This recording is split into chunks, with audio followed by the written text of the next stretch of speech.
Welcome back to the channel, guys. VST here, Tech. In this video, I'm going to talk about the Ultra HDR, which apparently is something new, or will be something new coming from Android 14. And it got really a lot of people excited, or at least me excited. So let's just see what Google is saying about the Ultra HDR. So, among the second beta of Android 14, right, which you can get apparently if you have a Pixel, which I will have tomorrow, guys, So tomorrow I'm going to get the Pixel 7a, or probably latest on Wednesday, hopefully installing Android 14, so being able to test. But if you have all these other devices, you can go and install the GXI ROM. This doesn't really matter, off topic. But among these updates in the second beta of Android 14, guys, there is this thing here. So very important, guys, premium camera and media experiences. Android devices are known for premium cameras, and Android 13 added support for recording vivid, high dynamic range video supporting billions of colors, camera extensions that device manufacturers use to expose capabilities such as night mode and bokeh, stream use cases for optimized camera streams, and more. And if you have been watching my live earlier today on One UI 6 and S24 Ultra and the so much awaited June camera update for S23 Ultra, you can go there and check. I share a bit more details on Ultra HDR, but here I'm gonna go deeper. Ultra HDR for images. Android adds support for 10-bit high dynamic range HDR images, retaining more of the information from that sensor when taking a photo, enabling vibrant colors and greater contrast. And by the way, so far from all the phones I got, only the Oppo Find X6 Pro had 10-bit imaging there. I remember it was a stock functionality. The Ultra HDR Android uses is fully backwards compatible with JPEG, allowing apps to seamlessly interpolate with HDR images, displaying them in the standard dynamic range as needed. So here you have something on the left hand side, that's the HDR, like standard dynamic range, and HDR on the right hand side. Let's see what happens if I click. Wow, okay, an image is opened. So the SDR image is almost insane, but the HDR image has all the highlights and the shadows pumped in to a level that is a bit too much artistic for me and a bit too artificial. But okay, nevertheless, sometimes when I shoot my car, for example, I like to apply like this extra punchiness from the HDR. Now, what does this mean, guys? So rendering this image in the UI in HDR is done automatically by the framework when your application opts into using HDR UI for its activity window, either through a manifest entry or at a runtime by calling Windows set color modes. That's not important right now for this topic. You can also capture 10-bit compressed still images on supported devices with more colors recovered from the sensor. Editing in post can be more flexible. Now, what about RAW, for example, but we don't know yet.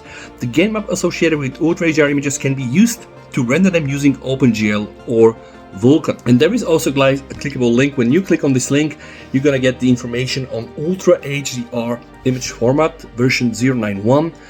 It describes the behavior of a new file format that encodes a logarithmic range gain map image in a JPEG image file. So this really explains a bit more on how it works and etc. So if you want to get more information, guys, check this.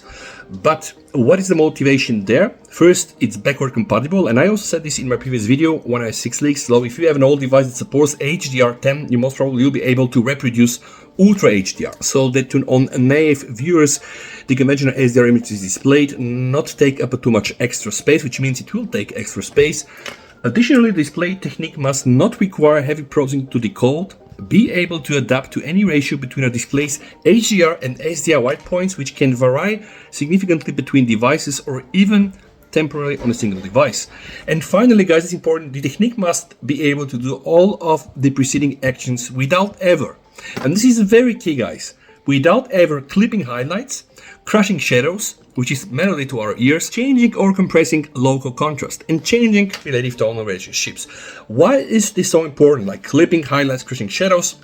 This is very easy to explain, guys. There's going to be this article. I'm going to put it down below, guys. Every time you open an image that you shot or somebody else shot, and you maybe use something like Fast Stone Viewer to see the histogram, guys, you'll understand what it actually means, guys. Displaying all the blacks, the shadows, the midtone, the highlights, the white. So this is pretty much what you get, like this general information, general understanding from an image histogram. And the clipping part, guys, shadows and highlight clipping. If a certain portion of the histogram is touching either edge, it will indicate loss of detail, also called clipping. Highlight clipping areas that are completely white and absent, right? Detail occurs if the graph is touching the right side of the histogram. So if you have something like this on your image, it means that your highlights are clipped. A lot of this is really not in the best shape. Shadow clipping areas that are completely black and absent detail, so they occur if the graph is touching to the left side of the histogram. So this is here, guys. And imagine if you have either shadow clipping or highlight clipping, it means that just the detail is not there, or it's really in a very bad shape. Something else I wanted to show you guys, what does crashing shadows mean? So crashing shadows, if you just search for crashing shadows, guys, this is the opposite of the blown highlights, and it's exactly explained here comparing these histogram levels. So it's both exposure problems in photography. So let's look at what they are, how to identify them, etc. So crash shadows and blown highlights are the two sides of the same coin. If you go here to the very left, then your shadows are crushed, clipping, they're not good. Or if you go to the right and it touches the upper corner here, then your highlights are clipped or blown away. So it means you're not getting this detail. So when you crush your shadows, you underexpose your image so much that there are large areas of pure black in your image, which means, yeah, like in the shot below, and now see, it's not a good shot. When you blow your highlights, you do the opposite. So you overexpose the image so that there are large areas of pure white. And basically now, instead of shirt, maybe it's a cloud. You see what I mean here, right?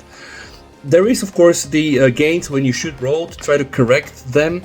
But at some point, things are beyond, let's say, the point of recovery. But anyway, I just wanted to explain what this Ultra HDR is and some of the guidelines that Google are sharing. I really hope that you enjoy this like this. If that's the case, sub to the channel, guys. Stay safe until we meet in one of my next videos. And with that said, VST over and bye.